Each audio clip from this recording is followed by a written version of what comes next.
For decades, the rules were simple. If you wanted reliability, you bought Japanese. If you wanted speed or features, you bought American. Nobody seriously thought a Chinese outboard would show up in the mid-power range and threaten both at once. Yet in 2025, a Chinese hybrid outboard appears on a Miami transom with numbers that should not add up. Automotive-style warranties, ambitious efficiency claims, and a sticker price that makes longtime dealers quietly swear under their breath. If it works, it forces every major brand to rethink how they build and price engines in a world of stricter emissions and impatient buyers. If it stumbles, it becomes another cautionary tale about betting on the cheap option. By the end of this video, you will know whether this thing is worth trusting on your own transom, how it might hit the prices of the engines you already know, and what signs to watch before you gamble on any Chinese hybrid outboard. Before the industry chooses which story to believe, we need to peel back the cowling and look at what HaiLong has really built here.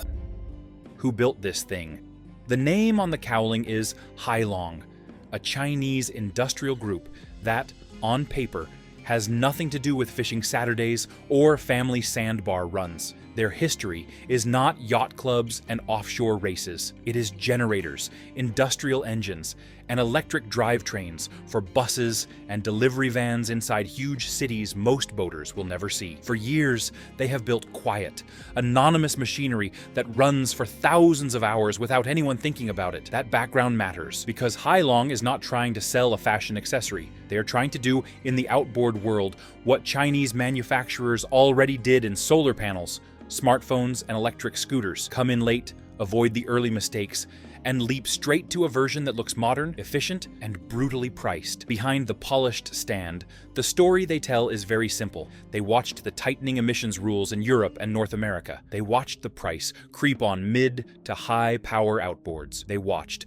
the early experiments in electric boats struggling with range and infrastructure. And then they took the tools they already had, high volume engine manufacturing and mass market electric drive systems, and pointed them at a niche they think is about to become very large. On camera, the representatives talk about partnership, about respecting established brands, about growing the pie. Off camera, everyone understands the same thing. If this works, it will not just grow the pie, it will cut straight through somebody else's slice. The promise on paper.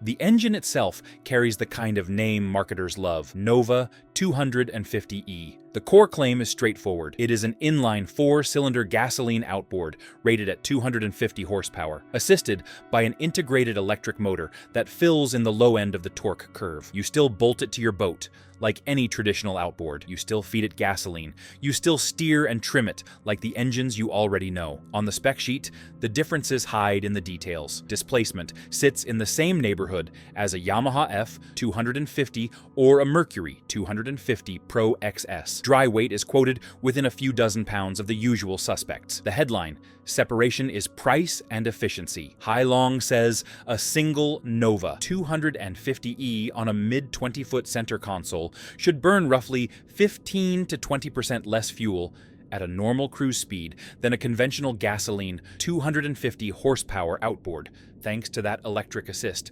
They also claim a design life, measured in the low thousands of operating hours, and back it with a 7-year corrosion warranty and a 5-year major component warranty that reads more like an automotive document than a typical marine pamphlet. On the wall behind the demo boat, a printed comparison quietly does the talking, where legacy brands hover around 30,000 United States dollars for a rigged 250 horsepower. HaiLong promises something closer to the low 20,000 United States dollar range. For a twin installation, that gap multiplies very quickly. It is not subtle, and it is not an accident. On paper then, the story is simple. Same power, similar weight, lower fuel burn, longer warranty, much lower price. And yet, anyone who has ever been stuck offshore with a sick motor knows that spec sheets are the least important part of the story once the weather turns and the cell signal drops. To understand whether this really changes boating forever, you have to lift the cowling and look at the gamble they have taken underneath. The gamble under the cowl.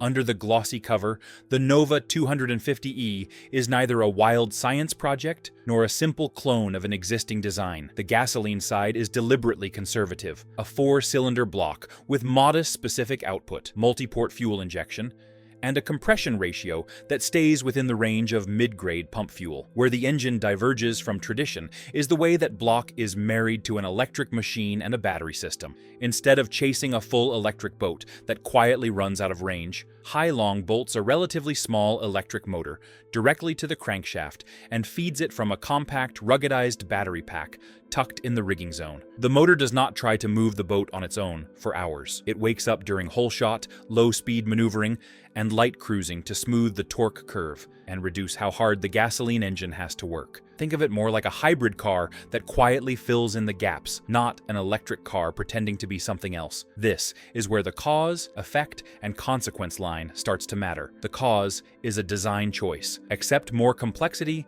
and more components in exchange for smoother power delivery, lower fuel burn, and easier emissions compliance. The effect, when everything works, is the kind of power curve boaters love. Heavier hulls lift more cleanly onto plane. Dockside maneuvering can happen on electric assist with a softer, more precise response than you normally get from a cold gasoline engine. Long days at a mid-range cruise become slightly cheaper, which compounds brutally for commercial operators who see 800 to 1,000 hours per year. The consequence is a heavier dependence on electronics, software, and high-voltage components, in an environment that absolutely hates all three. Saltwater does not care how clever your control algorithms are. It finds weaknesses and quietly grows them until the failure shows up on a Friday afternoon with a full boat and a weather window closing. And that leads to the most uncomfortable question for any new brand trying to leap into the outboard space. If this already changes how you look at that badge on the cowling, this is the moment to stay in the loop.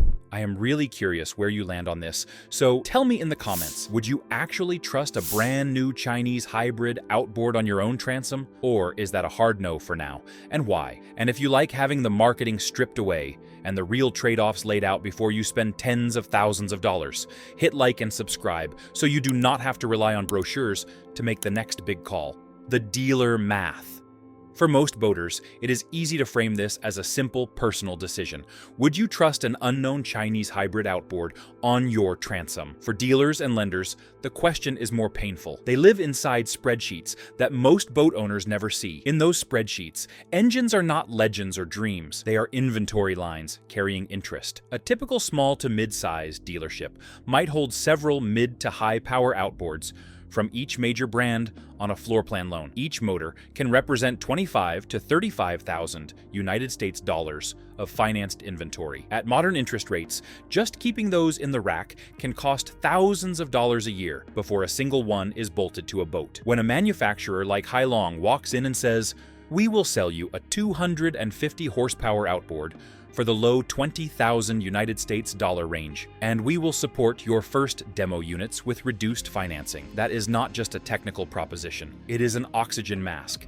If you are that dealer, you know your customers love the comfort of familiar brand names, but you also know how often price kills a sale. A 10,000 United States dollar gap between two comparable-looking engines is not something many families can ignore. A charter captain calculating the next 5 years of fuel, maintenance, and loan payments cannot ignore it either. The math whispers in one ear, while brand loyalty whispers in the other. This is why the Hondas and Yamahas and Mercuries of the world are watching very closely, even if they do not say it out loud. They have built global dealer networks over decades. They have service schools, parts depots, and field techs. HaiLong is trying to shortcut that with online certifications, regional warehouses, and remote diagnostics. For a dealer, deciding whether to bolt this Chinese newcomer onto a hull with their name on the contract, the question quietly morphs from, "Is this engine any good?" into, "If this engine has a bad day in year 5, will I be the one holding the bag?" And from there, the focus shifts away from shiny cowls and spec sheets to something far less glamorous: who fixes it when it breaks. The hardest problem for any new outboard brand is not building the first good motor. Plenty of teams can design a powerhead that sings on a test stand and looks impressive on a dyno chart. The real test starts in year 3 and year 5, on boats that have been run hard in hot water, tilted into brackish air, washed when someone remembered and ignored when they did not. That is where reputations are made, and where the gaps in a young service network turn into very expensive phone calls. HaiLong, at least on paper, knows this. They talk about a 2-tier support system: a wide ring of factory-trained independent mechanics, and a smaller core of fully authorized service centers in major coastal hubs. Mechanics are invited into a training pipeline that mixes online modules, remote sessions with factory engineers, and a short in-person course where they tear down, diagnose, and reassemble the Nova hybrid platform. Diagnostic tablets plug into the engine harness, pull live data, and stream fault codes back to a regional support team that can advise almost in real time. Critical components, they promise, will live in regional warehouses, not on a ship halfway around the world. On a slide at a boat show, it looks clean and modern. It sounds even better when you hear phrases like predictive maintenance and remote firmware updates. But anyone who has ever waited weeks for a back-ordered oil pump or a tiny sensor that failed at the worst possible moment knows how fast neat diagrams sag under real-world demand. Boaters do not remember supply chains. They remember something much simpler. The warning buzzer sounded. The engine dropped into a protective mode. The trip ended early, with a slow ride home or a tow. Then the waiting began, waiting for a technician slot in peak season, waiting for a part that was on the way, waiting for a warranty decision nobody wanted to put in writing. HaiLong's representatives insist they will not repeat the mistakes that sank other ambitious projects. They say they have studied the two-stroke revolutions that outran their service networks, leaving owners with clever engineering and nowhere local to fix it. They point to direct injection systems that looked perfect in marketing copy and then turned into recall. Stories when a handful of weak components met real use. Those examples are easy to reference in a press briefing. They are harder to avoid in practice. In the end, the only proof that matters will not be printed in brochures. It will be written in the hours a high-use charter boat can rack up before its first serious hybrid failure. It will be written in how long that boat sits idle while a technician, a warehouse, and a warranty department decide what happens next. It will be written in how often the answer is, "We can fix this here," instead of "We need to wait for instructions from overseas." That is why, when you step away from the booth and talk to working captains, the conversation always drifts to a different kind of evidence. They do not care about service diagrams. They care about whether the boat next door with the new Chinese outboard has missed trips this season, how long it stayed tied up when something went wrong, and whether the owner is already thinking about taking it off the transom. Because the story of who fixes it when it breaks will never really be told by salespeople. It will be told by whether those boats keep leaving and returning to the dock without drama. A season on the water. Picture a charter operator in the Gulf or along a busy East Coast inlet, running a 24-foot bay boat that works much harder than any recreational hull. For years, that boat has carried a familiar Japanese or American 250 horsepower outboard on the transom, piling up 800 to 1,000 running hours each season. Fuel is the largest single operating cost, and downtime is what keeps the owner awake at night. When HaiLong offers a Nova 250E as a long-term demo, it is not the brochure that convinces the operator. It is the promise of even a modest reduction in fuel burn and a warranty that, if honored, could stabilize the cost curve for the next half-decade. The boat goes to work. Every early morning departure, every hot idle on the edge of a flat, every long run across choppy water becomes free durability testing for a brand trying to earn its stripes. By the end of the first season, the logbook looks interesting, but not miraculous. Fuel receipts suggest a real reduction in burn, maybe in that mid-teen % range, compared to the previous gasoline-only engine at the same trip profiles. Customers comment on how quietly the boat eases away from the dock on electric assist, and how the engine tone feels less strained when climbing onto plane with a full live well. At the same time, a couple of small warning lights have appeared that never showed up with the old, simpler motor. A temperature alert for the battery cooling loop that briefly shut down the assist mode during a brutally hot spell.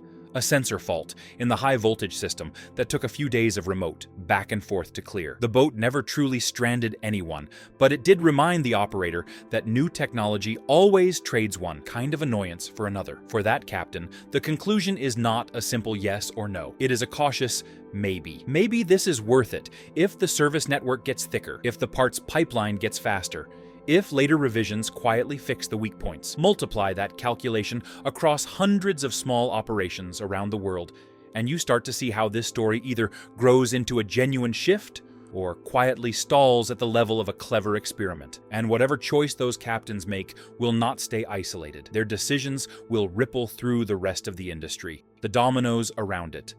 If engines like the Nova 250E settle into the market and prove they can survive several thousand hours, without frequent drama, the first domino to wobble is new engine pricing at the mid to high power levels. Legacy manufacturers, already juggling higher material and labor costs, will be facing customers who can point at a competing, visibly modern engine with a sticker that is 5 figures lower. Rebates, extended warranties, and bundling deals may have to grow even more generous just to keep transoms from drifting toward the cheaper newcomer. The next domino is the used market. When a new 250 horsepower outboard costs less, late model used engines lose some of their current shine. A 5-year-old traditional gasoline outboard with 1,000 hours that might previously have held a surprisingly strong resale value could suddenly find itself on the wrong side of a buyer's spreadsheet. If someone can finance a brand new hybrid, assisted Chinese engine with a fresh warranty for a price close to what used to buy an older motor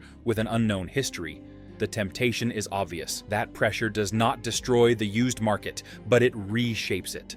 Lurking behind all of this is the regulatory angle.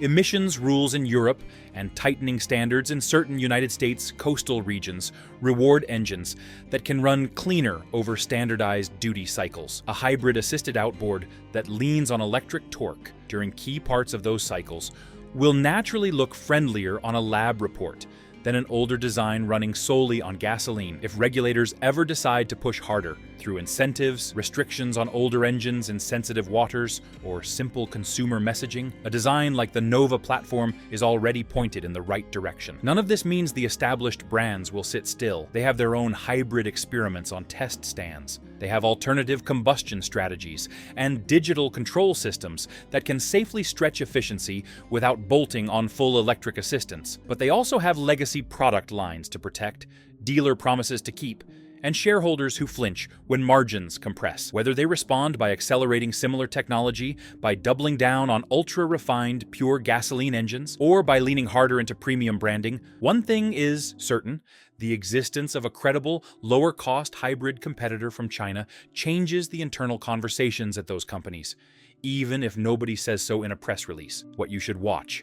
For individual boaters and small commercial operators, the question is not whether this engine changes boating forever in some grand historic sense. The question is whether it changes your next repower decision. There are a few concrete things that will tell you more than any marketing video. First, hours. Pay more attention to boats that have already logged serious time with these engines. A demo hull with 50 gentle show hours tells you almost nothing. A workboat running several hundred hours a season with the scars to prove it is where the truth begins to show. Talk to those owners. Listen to what they say when the camera is off. Second, distance to service. Count actual, real-world travel time to the nearest technician who can work on the hybrid system without guessing. A great warranty printed on paper is far less useful than a competent mechanic a short tow away with parts on the shelf. Ask how long the last repair took. Ask how many times a part had to be ordered twice. Third, resale signals. Watch the listings for early used Nova engines. Are they selling quickly at fair prices or